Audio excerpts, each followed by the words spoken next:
Leitura do livro A História de um Anjo, A Vida nos Mundos Invisíveis, de Roger Bottini Paranhos. Obra mediúnica orientada pelo Espírito Hermes. Sexta edição, 2007, Editora do Conhecimento. Capítulo 16. A chegada de um anjo. Vários anos se passaram desde aquela tarde.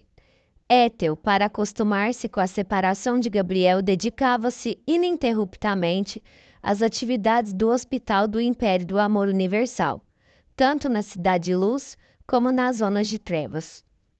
Na companhia de Lívia, Étel encontrou uma forma de suprir a saudade tão natural, mas que, quando torna-se ociosa, pode prejudicar a paz e o progresso, tanto individual como da coletividade envolvida.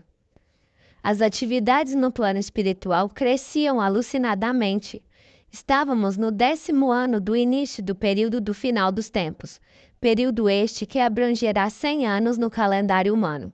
A humanidade entorpecida estava vivenciando a época conhecida no além como o período da Revolução Sexual.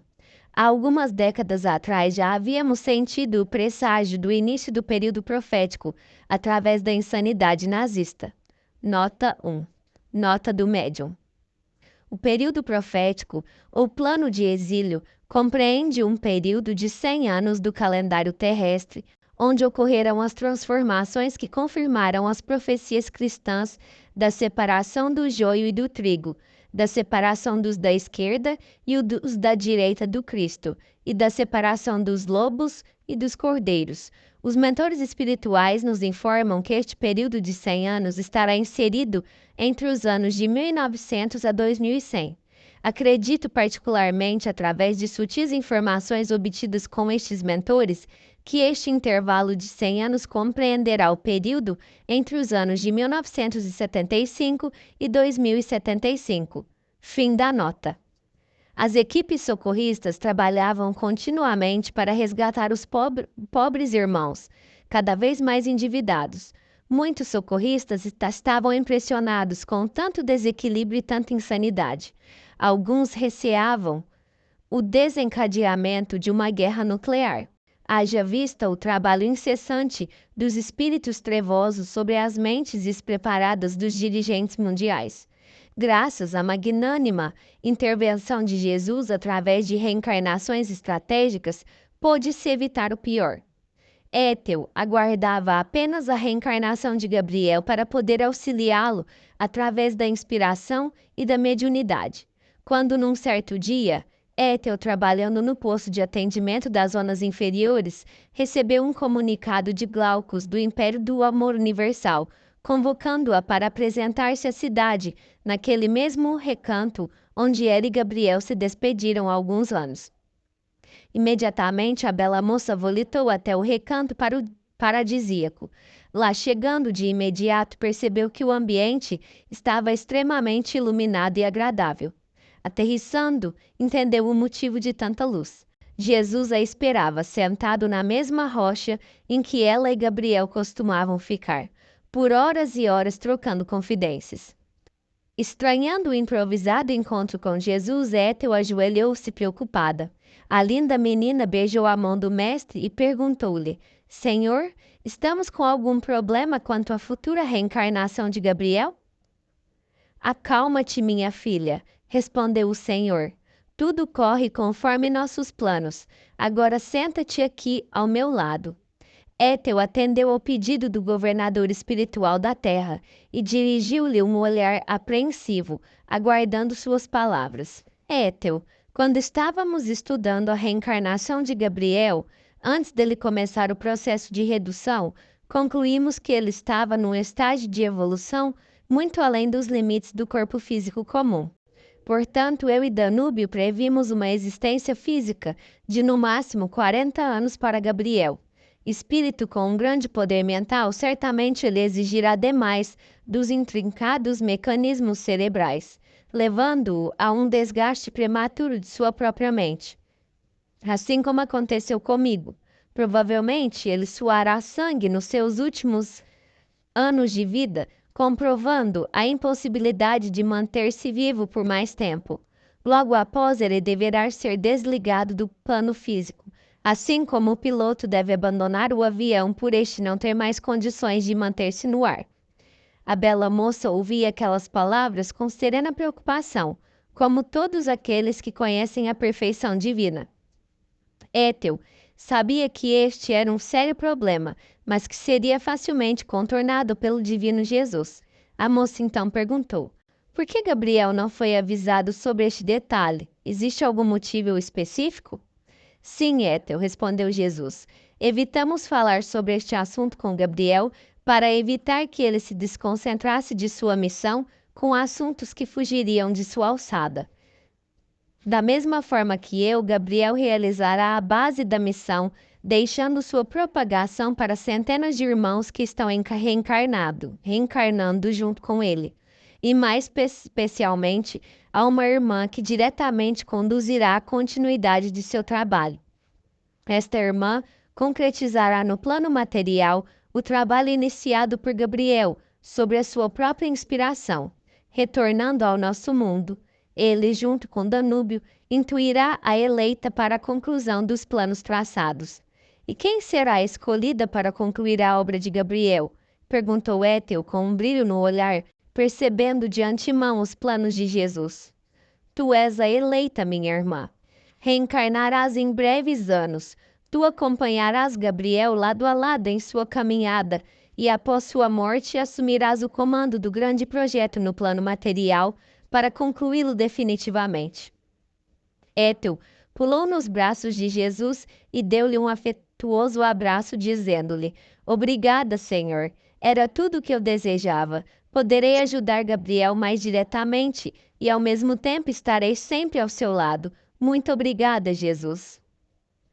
O amorável mestre envolveu-a em sua luz e disse-lhe: Agora devo ir, minha filha. Danúbio já está a par de todos os preparativos necessários para a tua reencarnação, que deve ocorrer também em breves anos.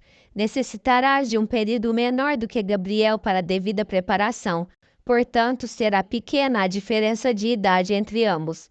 Fica, minha filha, com Deus, e não se esqueças da incrível responsabilidade que tens em tuas mãos. Confio em ti, pois sei que só um amor como o que tu tens por Gabriel e pela humanidade pode ter a força suficiente para as realizações que deverão ser concretizadas. Estarei sempre contigo e com Gabriel. Em breve nos encontraremos novamente através dos caminhos do coração e da mente. Que Deus te ilumine o caminho. Ethel só pôde dizer até breve, enquanto Jesus se desmaterializava ante a seus olhos. Após aquela notícia do mestre, a menina saiu correndo pelos extensos gramados do Império do Amor Universal, gritando de felicidade, agradecendo a Deus e brincando com os animais da cidade. A tarde ensolarada abençoava a alegria de Ethel. Os animais amistosos da Cidade Luz, percebendo a alegria da moça, aproximaram-se e ofertaram-lhe a cabeça para o devido carinho de que todos nós necessitamos. Ethel, em um grande transporte de amor, abraçou um pequeno cabrito como se fosse uma criança. Esquilos desceram das árvores junto com os belos pássaros que pousavam nos ombros da iluminada moça, que em alguns anos seria também a luz do mundo. Os habitantes da Cidade Luz não entendiam o que estava acontecendo com Ethel. Edgar, um antigo amigo da moça, vendo-a naquele êxtase, perguntou: Ethel, endoideceste? Oi, Edgar, não dizem que de médico e louco todo mundo tem um pouco? Entendo o que tu queres dizer. Como posso julgar tua atitude se nem imagino o que vai em teu coração? Mas provavelmente deve ser algo muito bom para estares assim tão alegre. Jesus designou-me para reencarnar junto do meu amor querido, disse Ethel. Ante a surpresa dos que ali estavam, Ethel correu até o hospital da grande cidade, onde certamente encontraria Danúbio. Este a recebeu com um largo sorriso de satisfação e disse-lhe: Calma, minha querida, estamos planejando tudo e tenho uma surpresa para ti. Não irás sozinha. Percebendo o olhar de interrogação de Ethel, Danúbio indicou com um gesto Mariana, que o estava auxiliando nas atividades do hospital. A moça sorriu-lhe e disse, travessa: Tu achas que eu deixaria a senhora ir sozinha ao encontro de Gabriel e Marcos? Não, senhora, quero ir também. Os três riram, divertidos, com a brincadeira de Mariana. Ethel era a própria expressão da felicidade. Além de poder ficar ao lado de Gabriel, teria também a companhia de Mariana, sua melhor amiga. Em poucos dias estavam todos realizando os preparativos para a reencarnação das duas amigas. Anos continuaram a passar céleres. 16 anos após o início do período de final dos tempos, nasce então Gabriel. Vamos encontrá-lo em uma maternidade de uma cidade de médio porte no interior do Brasil. Lá estava Francisco, seu pai, andando de um lado a outro na sala de espera. Na sala reservada ao trabalho de parto estava sua mãe, Ana Maria. No semblante da jovem mulher podíamos perceber a nobreza de seu caráter. Já quanto ao pai, percebíamos a praticidade dos homens distanciados da filosofia espiritual, mas que são retos e dignos na condução de suas vidas. Às 6 horas da manhã, junto com o sol, nasceu aquele que iria iluminar o mundo. No momento em que retirava o menino do ventre de sua mãe, a médica ficou extasiada com a luz que irradiava de toda a criança. Logo após, vimos a responsável pelo parto conversando com uma das enfermeiras enquanto lavavam as mãos, após retirarem as luvas esterilizadas utilizadas na tarefa médica. Carmen, que coisa interessante! Este menino que acabou de nascer, eu o vi todo envolvido em luz. Quando tirei-o do ventre da mãe, naquele mesmo instante lembrei-me do menino Jesus todo iluminado. O que será isto que vi? Foste abençoada, minha amiga. Sabes que sou espírita, por isso posso falar com conhecimento de causa. Com certeza, esta é uma criança iluminada que está nascendo para mudar o mundo. O pequenino é um dos muitos enviados para auxiliar-nos em nossa evolução. Esta é uma prova da infinita misericórdia de Deus, que nunca nos desampara. A médica, impressionada, perguntou: Mas eu nunca vi nada assim? Aquela luz belíssima, como pode ser isso? Todos nós temos o dom da mediunidade, Flávia. Provavelmente tivestes um momento de visão astral que te permitiu ver as maravilhas do mundo espiritual. Nós, encarnados, às vezes somos abençoados com esses belos momentos. Interessada no pequeno menino, a médica convidou a enfermeira para irem até o berçário e lá admirarem o enviado de Jesus. Lá chegando, Flávia disse não estar mais percebendo a luz que vira antes, mas estava magnetizada pela beleza natural do menino. E disse à enfermeira: Será que eu não tive uma alucinação? Ou sei lá o quê? Flávia, não estás reconhecendo nele um anjo? Tu acabas de dizer que estás magnetizada pelo menino? Vê só, não consegues largá-lo um minuto? Mas ele é muito bonitinho. Sinto que ele me passa tanta paz e felicidade. Esta criança deve ser mesmo um anjo. Ouve minhas palavras. Acompanhe os passos deste menino e verás que tenho razão. Em alguns anos ele estará espantando a todos com seu caráter angelical. Sábias palavras, pensei. O irmão Hermes, captando meus pensamentos, convidou-me a observar Danúbio, que estava ali, iniciando suas atividades como orientador de Gabriel. Estava ele ligado à enfermeira espírita, intuindo-a para que ela efetuasse aquelas profecias. Pensei, realmente nós somos governados pelos espíritos a todo momento. Basta saber com quais irmãos estamos ligados. Os irmãos de luz que nos trazem a paz e o discernimento para que encontremos a felicidade, ou os irmãos perturbados, que arrastam-nos para os caminhos tristes em que vivem. Como saber quem nos acompanha?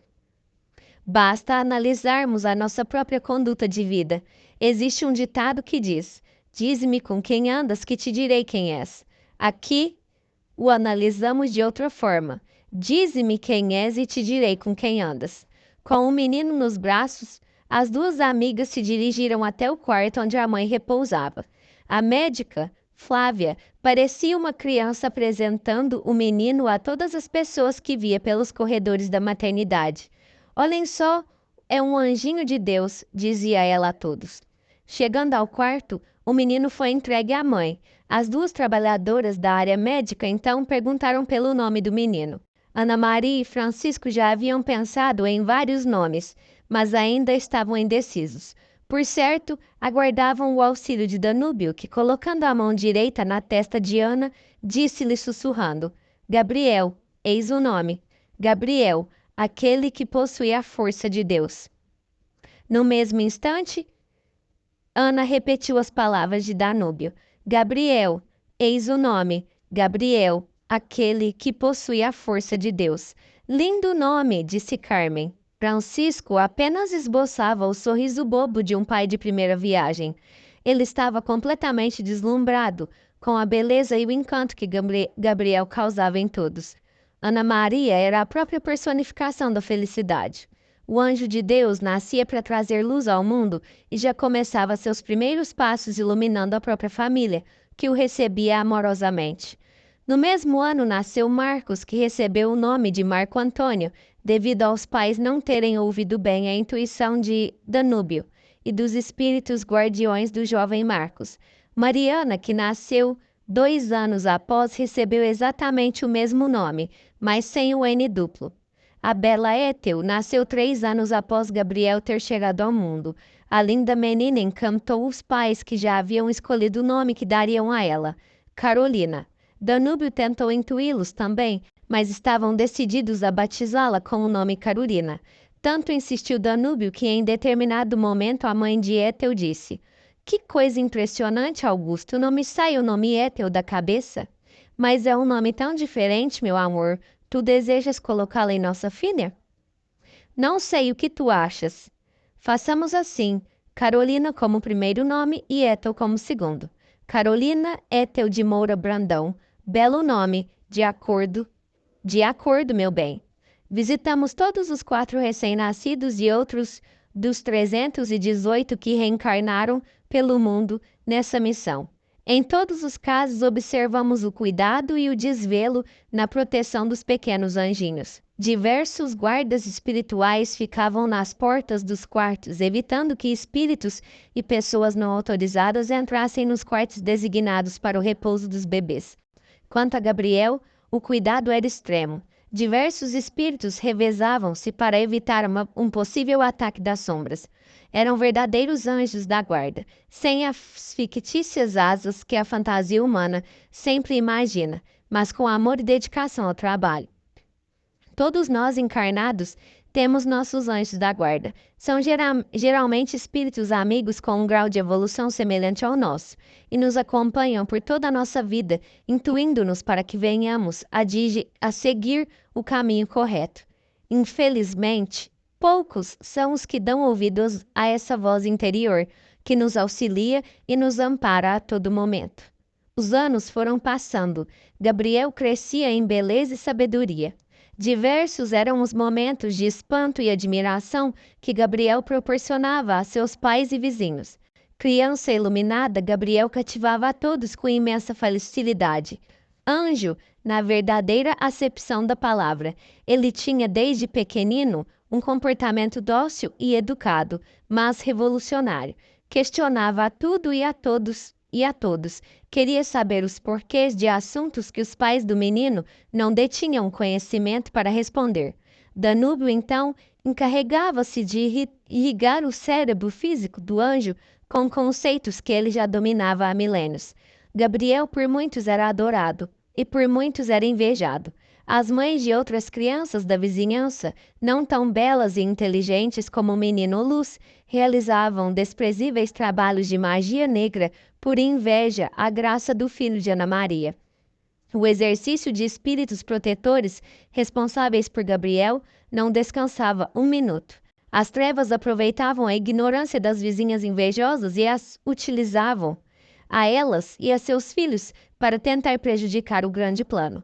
Muitas dessas mulheres que vendiam suas almas ao diabo, contratando infelizes irmãos que realizam despachos para causar o mal alheio, tiveram suas vidas desgraçadas por suas próprias atitudes. Os espíritos obsessores encarregados de lhes atender o pedido desprezível, não o conseguindo devido à grande proteção de Gabriel, voltavam a elas pedindo mais pagas nas esquinas da vida. Desprezados, esses infelizes espíritos começaram a perturbar a vida das irmãs invejosos, causando-lhes grandes tormentos, como dizia Jesus. Quem com ferro fere, com ferro será ferido. No que se refere a essas práticas detestáveis realizadas por infelizes irmãos que não imaginam o que os espera após a morte física, podemos dizer àqueles que temem essas forças invisíveis que não devem preocupar-se com o poder e a influência desses trabalhos, desde que cultivem uma vida verdadeiramente cristã. Aquele que vive em luz, pela luz está protegido.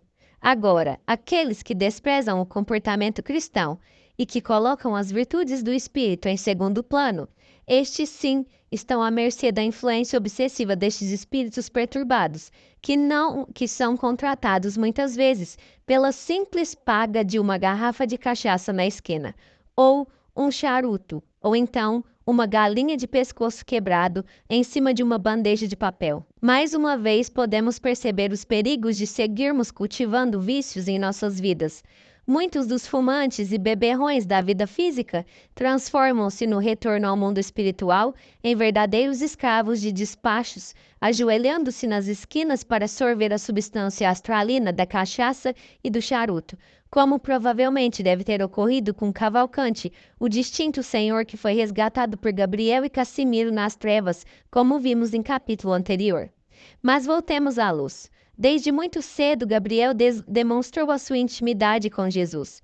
O menino era fascinado pelas histórias que seu avô contava sobre o meigo nazareno. Seu coraçãozinho ficava condoído com as narrativas do Calvário de Jesus.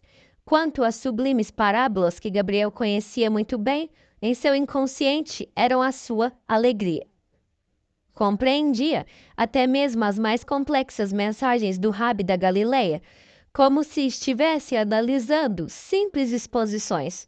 Seu avô, emocionado, chamava Ana Maria para escutar as sublimes explicações sobre os ensinamentos de Jesus sendo explanadas pelo pequeno orador de apenas 7 anos de idade. Não esqueçamos, é claro, de Danúbio, continuamente inspirando o menino luz. Muitos fatos fantásticos da infância deste anjo de Deus poderíamos narrar, mas o espaço é curto e a vontade de vê-lo iluminando o mundo é imensa. Portanto, narraremos somente alguns momentos marcantes da infância de Gabriel. No seu 7º aniversário, Gabriel viu mediunicamente pela primeira vez o seu mentor espiritual Danúbio. O menino estava encerrando suas orações antes de dormir, algo que todos os pais deveriam ensinar a seus filhos. Quando o menino viu sentado sobre um baú de madeira que ficava ao lado de sua cama, um velhinho simpático de longos cabelos brancos e com uma pele irrepreensível, sorrindo para ele.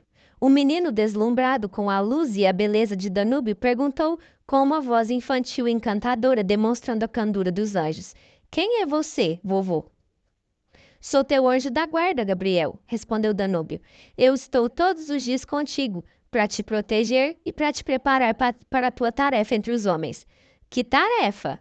"Meu menino, tu deves iluminar os homens com as palavras de Jesus. A humanidade está muito sofrida e precisa de alguém que os conduza para a luz. Contamos com teu apoio para que nós 3 juntos venhamos a libertar a humanidade das trevas da ignorância." "Nós 3?" perguntou o menino, olhando para os lados à procura de um terceiro. "Sim, Gabriel. Eu, tu e Jesus. Não podes vê-lo agora, mas em breve sentirás a força do Senhor do mundo em teu coração. Agora dorme, meu menino, para que cresças forte e sadio para iluminar a humanidade." Gabriel instantaneamente dormiu e sonhou com os anjos do Império do Amor Universal, onde quase todas as noites ele ia em espírito para preparar-se para o próximo dia. Nós também saímos de nossos corpos à noite quando dormimos, só que a grande maioria vai visitar as trevas devido à sua invigilância. E também por não orar antes do repouso noturno. Ao acordar, estes vigilantes que levam uma vida distanciada do Cristo dizem-se vítimas de pesadelos e que acordam sempre com um mal-estar e outros desconfortos. Tudo resultado do local aonde nós vamos durante o sono do corpo. Como foi dito antes, diz-me quem és e eu te direi com quem andas.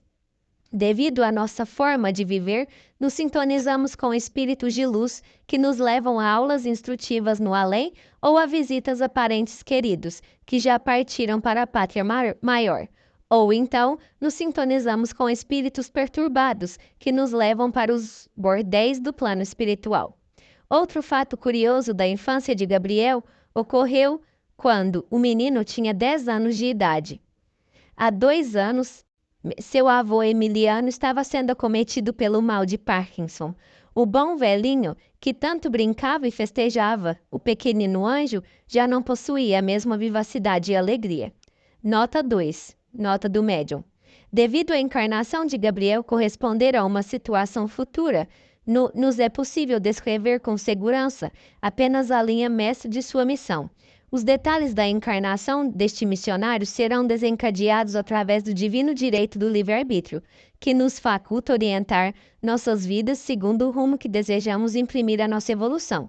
Caso contrário, seríamos apenas autômatos e não filhos de Deus.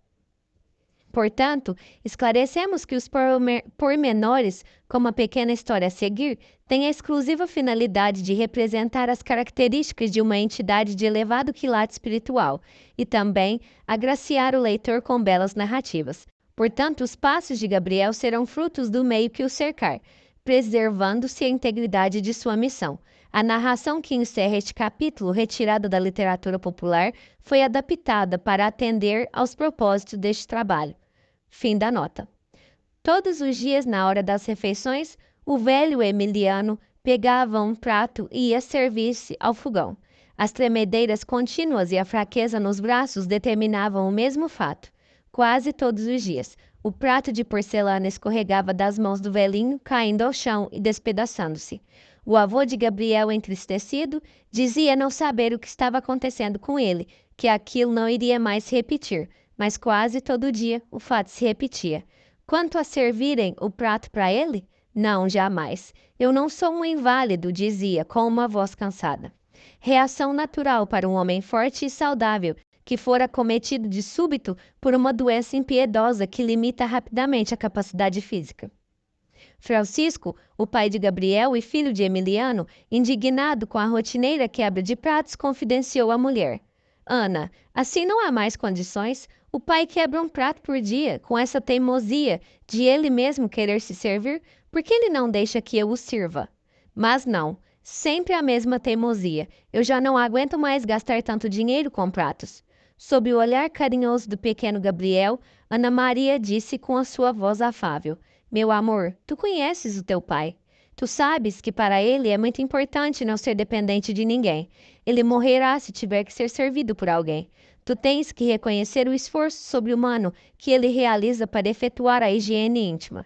Ele faz este esforço pensando só nele, pensando não só nele, mas também em nós, poupando-nos de maiores sacrifícios. Não te preocupes com os pratos, tenho comprado os mais baratos para ele se servir e também não me importo de varrer os pedaços dos pratos que ele quebra. Eu fico feliz em ver que ele está se esforçando. Não, não, chega de tanto absurdo. O velho está parecendo uma criança mimada. Temos que intervir. Eu já tenho a solução. Já que ele quer continuar se servindo, eu irei fazer um prato de madeira para ele. Se o pai deixar cair o prato no chão, no máximo, teremos que limpar a comida, sem a necessidade de comprarmos novos pratos. Mas Francisco, disse Ana, seu pai ficará muito triste com essa diferenciação. Ele sentirá um mal-estar muito grande ao ver nós três com pratos de porcelana e ele com um tosco prato de madeira. Que nada, ele nem se importará com isso. Qual é o problema de comer em um prato de madeira? Eu irei agora mesmo ao porão pegar madeira para fazer o prato. Francisco, tu estás louco? Perguntou Ana assustada. Aquelas madeiras estão lá há anos. Deve estar cheio de baratas e cupins entre elas. Isto é o de menos. Basta passar um paninho e está tudo resolvido. Sem dar maiores atenções aos apelos da mulher, Francisco dirigiu-se até o porão. O pequeno Gabriel seguiu-o até lá e acompanhou os movimentos do pai com seus vivos olhos verdes. Vendo que seu pai procurava um pedaço de madeira a partir do qual iria confeccionar o prato para Emiliano, Gabriel começou a realizar a mesma tarefa. Logo, ambos encontraram os pedaços de madeira que atendiam aos seus propósitos. Francisco abriu uma pequena caixa de ferramenta e retirou um formão para confeccionar o prato de madeira. Gabriel, logo após o pai, repetiu o mesmo gesto. Ele pegou um pequeno formão com o qual o pai o ensinava, desde pequenino, a arte de trabalhar a madeira. Em alguns minutos estavam os dois trabalhando suas respectivas madeiras para elaborar pratos de madeira. Francisco sorriu para o filho e disse-lhe: Meu filho, não precisas fazer outro prato para o vovô. Um já é o suficiente. Com um ar esperto, Francisco continuou: Este o vovô não vai conseguir quebrar. Só precisaremos lavá-lo todo dia e colocarmos no sol para. Gabriel olhou-o com profundo amor irradiando luz de seus belos olhos verdes e disse-lhe: Pai, eu não estou fazendo esse prato para o vovô. Estou fazendo para o senhor, para quando o senhor ficar velho. Só vendo esta cena para poder apreciar a reação de Francisco. O pai de Gabriel, assombrado, largou o prato sobre a mesa de carpintaria, olhou para o menino com os olhos arregalados e logo após olhou para o prato de madeira sujo e mal talhado, até mesmo com algumas farpas que passaram desapercebidas pelo carpinteiro Gabriel. Em estado de choque, Francisco retirou das mãos do menino o prato e abraçou-o, dizendo: Vamos deixar isso de lado, meu filho. Vamos encontrar outra solução para o problema do seu avô. Obrigado, meu Deus, por me abrir os olhos a tempo. Gabriel, abraçado ao pai, disse sereno, mas com convicção: Meu pai, não devemos fazer aos outros o que não gostaríamos que nos fizessem. Esta é a lei de Deus. Boquiaberto com aquelas sábias palavras de seu filho, Francisco olhou nos olhos do menino e sentiu que há muito sua mulher já havia percebido. Gabriel, decididamente, não era um menino comum. Francisco, que estava de joelhos, levantou-se e pegou os dois pratos e levou-os até a lixeira da casa. Revirando o lixo, colocou-as bem no fundo para nunca mais vê-los. Ainda atordoado, dirigiu-se ao seu quarto para descansar. Passou pela esposa voando com um olhar perdido em seus próprios pensamentos. Repousando, Francisco desligou-se do corpo e sonhou com um anjo que lhe falou do ensinamento que seu filho lhe havia ministrado. Francisco, meu filho, guarda em tua mente as palavras de teu abençoado menino. Não faças aos outros o que não gostarias que te fizessem, pois este é o resumo da lei e dos profetas, como nos disse Jesus. Inúmeros são os nossos atos insensatos, apenas porque não paramos para analisar o prejuízo que eles irão causar aos que nos cercam. Lembra-te, meu querido amigo, todos trilhamos caminhos semelhantes. Em breves anos, tu poderás, se for a vontade de Deus, chegar a um estado semelhante ao do teu pai. Portanto, pensa e age com aquele que te gerou, da mesma forma que gostarias que agissem contigo em semelhante situação. E o anjo iluminado continuou: Idosos, todos nós seremos um dia, na jornada da vida. Logo, devemos aprender a respeitar aqueles que nos precederam nos limites da vida física. Pobres daqueles que colocam seus pais em asilos, relegando-os ao esquecimento. Aquele que com ferro fere, com ferro será ferido. Francisco, abandona este metal sinistro que é a intolerância e o desrespeito e te serve da flor para com teu pai, que abençoa e traz a paz. Algumas horas após, Francisco acordou mais calmo e tranquilo. Beijou a esposa e o filho. Abraçou o seu pai, que estava em uma cadeira de balanço na sala. Aquele gesto carinhoso causou um imenso bem-estar em Emiliano, que há dias vinha percebendo a indignação do filho com os pratos quebrados. Envolvido em paz, Francisco disse: Tive uma ideia, enquanto eu descansava no quarto. Estou cansado de termos que nos servir no fogão. Temos que levantar e sentar toda hora para nos servirmos. Ana, vamos colocar as panelas sobre a mesa? O espaço é pequeno, eu sei, mas irei fazer uma mesinha auxiliar para podermos comer com mais conforto. A cozinha da casa de Gabriel era realmente pequena, portanto a mesa também teria que ser. Por este motivo, Ana deixava as panelas no fogão para todos se servirem. Com esta ideia de Francisco, não haveria mais pratos quebrados, pois Emiliano se serviria na própria mesa, sem ter que carregar o prato, assim como os demais, sem diferenciações. Todos aplaudiram a ideia. Francisco dirigiu um significativo olhar para o filho. Gabriel piscou para o pai, feliz com a sua fraterna decisão. Capítulo 17. Conversa com os anjos. Gabriel, desde muito cedo, ingressou nas atividades da Igreja Católica do bairro em que nascera. Sua mãe, católica fervorosa, não descuidava do preparo espiritual de seu amado filho, que no seu íntimo sentia ser um grande missionário. Durante sua gestação, Ana Maria sonhava com os anjos e recebia avisos de que seria mãe de notável criança. Lembravam-na os anjos da imensa responsabilidade que pairava sobre ela. Ana Maria recordava também os seus devaneios durante a gravidez e a inesquecível sensação de paz que teve durante todo o período gestativo. Parecia que ela estava nas nuvens, tal a felicidade que sentia. Pudera uma entidade de elevado quilate espiritual repousava em seu seio. Lembrava-se também do asco que sentira a alimentação carnívora, alguns meses antes do início da gravidez. Ela sabia que espíritos de luz abominam a alimentação zoofágica. Seguindo sua intuição, Ana pediu ao padre Antenor que aceitasse seu filho como coroinha para as missas, encargo que Gabriel executou sempre com respeito e amor, mesmo sobre as chacotas dos amiguinhos de infância. O menino Luz adorava ficar dentro da belíssima igreja de São Francisco de Assis, que passava horas a fio meditando e, quem sabe, preparando-se para a grande tarefa.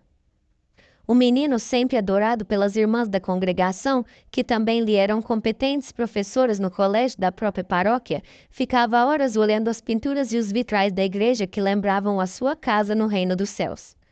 Diga-se por devido merecimento que sempre as melhores instituições de ensino foram fundadas por religiosos da Igreja Católica. Em determinada tarde, após as aulas de catequese, quando o pequeno anjo realizava o curso para receber a primeira comunhão, ficou ele dentro da igreja vazia, apreciando a beleza de que tanto o encantava. Padre Antenor, vendo o menino sozinho dentro da casa de Deus, o repreendeu. Gabriel, vá brincar lá fora, que não é lugar para brinquedos. O menino, com um brilho no olhar, disse-lhe: Padre Antenor, eu não estou brincando. Estou apenas adorando a beleza da casa de meu pai. Sinto-me muito bem aqui. A paz que reina dentro desta igreja me dá novas forças para viver. Aqui dentro sinto que este mundo não está completamente perdido. Percebo também que a voz de Deus se faz mais clara para mim aqui dentro. Olhando compenetrado para o padre Antenor e com um tom de voz profético, Gabriel continuou: Padre, nós temos muito serviço pela frente. Antenor estava impressionado com aquelas palavras. O bom padre sentou-se em um dos bancos da igreja, colocou as mãos sobre o encosto e repousou o queixo sobre elas, para ouvir o menino que continuava desinibido. Padre Antenor, estamos passando por momentos importantíssimos para o futuro da humanidade. É necessário que todos os cristãos unam forças para fazer soar mais alta a voz de Jesus. É preciso que todas as igrejas do Cristo se unam, sem preconceitos e sem revoltas, pois a mensagem de Jesus é uma só: amai-vos uns aos outros como eu vos amei. Quem lhe disse essas coisas, Gabriel? Perguntou o padre. Foi Danúbio. Quem é Danúbio? Meu anjo da guarda, respondeu o menino. Padre Antenor ficou pensativo, enquanto isto Gabriel continuava com os olhos fixos na abóbada da igreja, apreciando as pinturas sacras. Vendo que já era tarde, Antenor recomendou a Gabriel que fosse para casa para não preocupar sua mãe. O menino obedeceu, e o padre ficou ainda por alguns minutos analisando as palavras do pequeno anjo. Sim, é necessária uma mudança nas formas de evangelização. O momento moderno está distanciado dos ensinamentos cristãos. Aqueles que se interessam geralmente têm um conhecimento bem limitado e pobre, devido à própria Igreja limitar o aprofundamento dos conhecimentos espirituais em suas missas.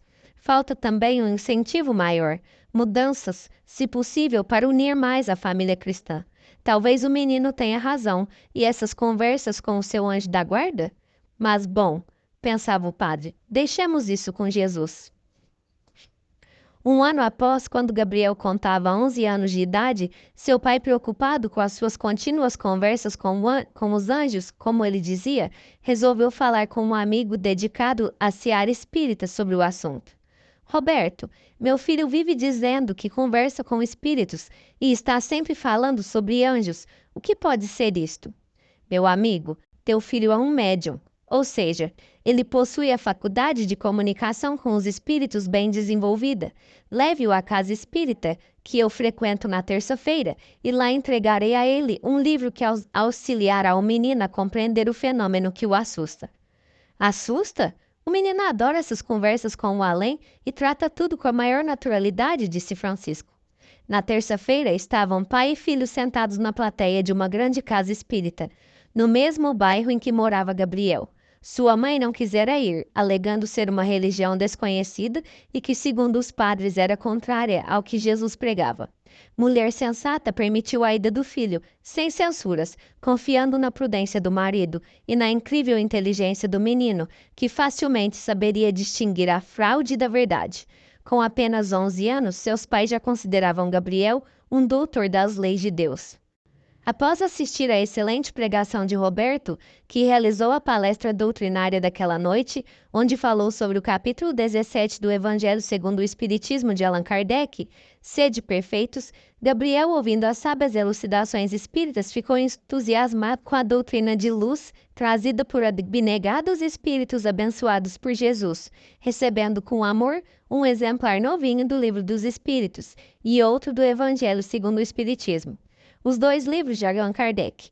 Apenas alguns minutos de conversa com Gabriel cativaram o coração de Roberto, que viu ao lado dele, através da mediunidade da vidência, o irmão Danúbio. Percebendo intuitivamente a grandeza do espírito ao lado do menino, Roberto disse a Francisco: Deixa o teu filho conversar com os anjos sem censuras. É o que te recomendo, pois pude ver o espírito que acompanha o teu filho, e tenho certeza que é um enviado de Jesus. E mais, aguarda e verás, este menino será um grande homem neste mundo. Infelizmente, Francisco não veria deste plano físico, pois 4 anos após desencarnaria, segundo o plano traçado para sua reencarnação. O menino leu, empolgado, os 2 livros, encontrando na doutrina dos espíritos a resposta para muitas das suas interrogações. Naquele mesmo ano, Gabriel já possuía 2 religiões, como a maioria dos brasileiros, a católica e a espírita. Sem perceber diretamente, Gabriel começava a seguir as recomendações que Jesus lhe fez antes de reencarnar, unir as 2 religiões para fortalecer a palavra de Deus entre os homens. Marcos, seu inseparável amigo, que o acompanhava desde cedo, tanto nas brincadeiras como nos assuntos sérios, também converteu-se aos ensinamentos espíritas, que detêm a pureza imaculada dos primeiros anos do cristianismo, através da abnegada contribuição de Chico Xavier e de outros médiuns de ilibada reputação. Os espíritos iluminados trouxeram aos homens um rico acervo de conhecimento imorredouro para a humanidade, mais especificamente para a pátria do Evangelho, o Brasil. Gabriel e Marcos passaram toda a adolescência lendo os tesouros de luz que a doutrina espírita oferecia. Os jovens descobriram o que já sentiam no fundo da alma. Conceitos como a reencarnação do espírito para resgate de dívidas e as elucidações simples, mas sensacionais das parábolas de Jesus estimulavam mais e mais os jovens à leitura espírita. O conhecimento espiritual, demonstrado de uma forma clara e lógica, abriu as portas para que todos possam encontrar a verdadeira fé, tudo graças à misericórdia de Jesus. A mãe de Gabriel, no início receosa, agora era fã incondicional de Chico Xavier. Através do amor sincero e indiscutível de Chico, muitos encontraram o consolo e a paz. A doutrina espírita encontrou no Santo dos Espíritas o alicerce necessário para afirmar-se e, em definitivo, nas terras brasileiras. Muito obrigado pela colaboração, Chico Xavier. Muito obrigado. Mesmo dedicando-se à doutrina espírita, Gabriel não abandonou a Igreja Católica, pois sabia que lá estava seu coração. Ele continuava frequentando as missas e auxiliando nos trabalhos assistenciais das irmãs da paróquia de São Francisco de Assis. Gabriel e Marcos cresceram assim, dedicando-se desde cedo à miséria alheia. Apesar das esquisitices de Gabriel, como dizia o padre Antenor, o menino conquistava pouco a pouco a alegria e o respeito de todos da congregação. A leitura espírita abria as mentes dos meninos iluminados. As irmãs da paróquia de São Francisco adoravam conversar com os meninos. Os novos conceitos religiosos, claros e incontestáveis, enchiam os olhos das abnegadas irmãs. A palavra mágica daqueles pequenos anjos que sempre foram um exemplo incontestável de bom comportamento dava mais crédito às narrativas espíritas, que diziam ser pérolas de luz, trazidas por um anjo humilde chamado Chico Xavier. Os meninos tiveram uma infância e uma adolescência de paz e alegria. Marcos, que nessa vida foi batizado como Marco Antônio, com 15 anos conheceu Mariana. O amor foi à primeira vista. Almas ligadas há séculos, em um primeiro olhar, ficaram enamorados, o que muito alegrou Gabriel por ter simpatizado muito com a menina, que lhe era grande amiga há séculos. Gabriel, acostumado com as dores alheias desde cedo através das obras assistenciais da paróquia São Francisco de Assis, viveu sua infância e adolescência em paz e alegria com seus pais, sempre amparado pelos incansáveis espíritos protetores. O anjo de Deus somente por uma vez sentiu a aflição da desarmonia no lar. Quando Gabriel estava com 14 anos, um ano antes de Francisco retornar à pátria espiritual, houve alguns desentendimentos entre seus pais. Francisco, atordoado com desilusões no trabalho, perdia facilmente o controle. Mal-humorado, ele gritava e reclamava de todos. Passando por difícil crise e invigilante, na oração e nos atos, ele abriu as portas para a influência espiritual negativa. Muitos dos espíritos que procuravam prejudicar a missão de Gabriel trabalharam constantemente para desarmonizar o já instável coração de Francisco, que era um homem bom, mas despreparado para as investidas do mal. Em determinada noite de primavera, presenciamos uma das mais agressivas investidas de Francisco contra a família. Dominado por entidades espirituais perversas, deixou-se levar por ataque incontrolável de histeria. Ana Maria mandou o filho para o quarto, enquanto ela tentava acalmar o nervoso Francisco. Entre gritos e batidos de porta, Gabriel ajoelhou-se à beira de sua cama e clamou auxílio aos céus. Amigo Jesus, estou precisando da tua ajuda. Meu pai está muito nervoso. Traze, Senhor, para o seu revoltado coração a paz. Eu estou preocupado com a mãe. Ela fica muito triste com estes gritos. Por favor, Senhor. Sei que o pai está passando por dificuldades que desconheço. Portanto, ilumina o coração dele para que possamos retornar a viver em paz. Ele não é má pessoa, apenas não é como nós, que conhecemos a tua força. Encostando a cabeça na colcha que estava sobre a cama, Gabriel, com os olhos cheios de lágrima, disse: Danúbio, meu amigo, onde estás? Não consigo te ver. Se tu estás aqui, ajuda meu pai a se desvencilhar desses inimigos invisíveis que o atormentam. Ajuda-me a ajudá-lo com minha humilde prece, meu anjo guardião. Enquanto Gabriel realizava o apelo divino, eu percebi que de seu peito saía uma luz brilhante que percorreu toda a casa, chegando até o quarto dos seus pais. No quarto, ligados a Francisco, estavam 3 espíritos obsessores que o estimulavam à gritaria e ao desequilíbrio. Criatura desavisada quanto ao orar e vigiar, ensinado por Jesus, Francisco entregava-se docilmente ao domínio feroz dos infelizes irmãos. Eles assustaram-se ao presenciar aquela poderosa luz entrando no aposento íntimo do casal. Respaldados pela oração de Gabriel, Danúbio e os demais espíritos protetores da casa despacharam os espíritos perturbadores sem maiores dificuldades.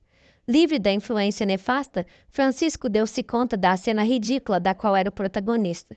Desesperado, ajoelhou-se à frente da esposa, implorando-lhe perdão e alegando não saber o que estava acontecendo com ele. Espírito de paz, Ana Maria aconchegou o esposo ao coração, perdoando-lhe as ofensas descabidas e os gritos histéricos. As lágrimas do arrependimento corriam dos olhos de Francisco, lembrando-me uma criança que encontra na comiseração alheia a paz.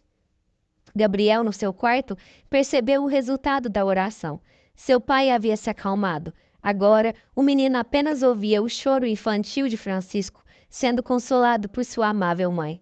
O menino então elevou os olhos ao firmamento que vislumbrava pela janela do seu quarto e disse: Obrigado, Jesus, obrigado. Danúbio, obrigado. Meu Deus, vocês ouviram minhas preces. Quem precisa de armas tendo o amparo da oração? Quais forças serão maiores que a energia mágica da oração? Que eu possa retribuir em dobro a todos vocês que me auxiliam, pois sei que a quem muito for dado, muito será pedido. Eu espero que tu, divino amigo Jesus, não me excluas de teus abençoados trabalhos para a regeneração da humanidade, que eu possa trazer a minha pequena, mas dedicada colaboração. Não te esqueças de mim, divino amigo. Não poderia existir maior frustração para o meu espírito do que terminar esta caminhada física sem poder trabalhar contigo em teu nome. Gabriel estava de joelhos sobre uma banqueta na janela de seu quarto. Os seus graciosos braços estavam apoiados na janela, os olhos ligados às estrelas. Fiquei magnetizado pela figura do menino que estava ingressando na puberdade, quando percebi que descia do céu sobre sua cabeça uma brilhante luz, na qual pétalas de rosas espirituais caíam sobre a sua divina cabeça e ombros. Emocionei-me com a cena. Logo, vi Danúbio ao seu lado, junto com outros espíritos iluminados. O abnegado protetor de Gabriel estava com as mãos voltadas para o céu, em sinal de devoção e gratidão pelo amparo do alto. Lágrimas corriam dos olhos do bondoso ancião que disse: Gabriel, meu eterno amigo, o teu nome diz tudo. Tu és realmente aquele que tem a força de Deus. O céu estava repleto de estrelas naquela noite, mas uma estrela maior brilhava entre os homens. Por enquanto, entre a sua própria família, mas com o passar dos anos, a sua luz iria transformar o mundo, demonstrando aos homens de boa vontade o poder ilimitado que todos os filhos de Deus possuem, alguns em maior grau, outros em menor, mas todos livres para conquistarem a sua evolução, sendo necessário para isso apenas o amor ao próximo, sob todos os seus aspectos, e a busca da sabedoria que transforma o homem em anjo de Deus. Terminamos esses capítulos com a bênção de Deus e do Mestre Jesus. Nos encontramos nos próximos capítulos. Abraços de luz.